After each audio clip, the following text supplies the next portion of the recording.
Very very good morning বন্ধু। সুপ্রভাত সবাইকে, নতুন দিনে স্বাগত। সবার আবার একটা নতুন দিন। এটা কি হলো কেসটা?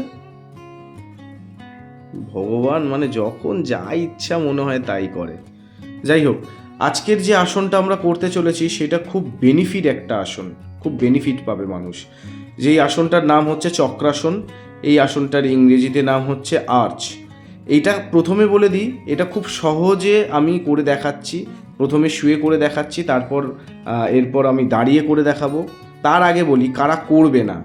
লোয়ার ব্যাক পেন যাদের আছে, যাদের স্পন্ডালাইসিস আছে, যাদের কোমরে কখনো অ্যাক্সিডেন্ট হয়েছে, তারা একদমই এই আসনটা করো না।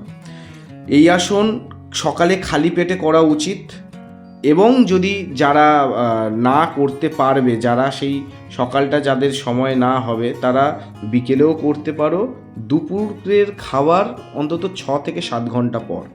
তো এর বেনিফিট কি আছে? এর বেনিফিট আছে রক্তে সরবরাহ ক্ষমতা বৃদ্ধি করে, শরীরের কোষে কোষে অক্সিজেন পৌঁছে দেয়, শরীরকে সতেজ রাখে, ধৈর্য শক্তি বাড়ায়, বুকের ছাতি বৃদ্ধি পায়, হাঁপানি, বঙ্কাইটিস, কোষ্ঠকাঠিন্য, মির্গি, লো ব্লাড প্রেশার এইগুলোর খুব উপকারী, এবং হাইট বাড়াতেও সাহায্য করে। তাহলে এত কিছু যার উপকার আছে, তো সেই জিনিসটাকে কেন করব না আমরা? আমরা চেষ্টা করলে সব কিছু করতে পারি, পৃথিবী ওলট পালট করে দিতে পারি। চলো টাটা, পরে দেখা হচ্ছে।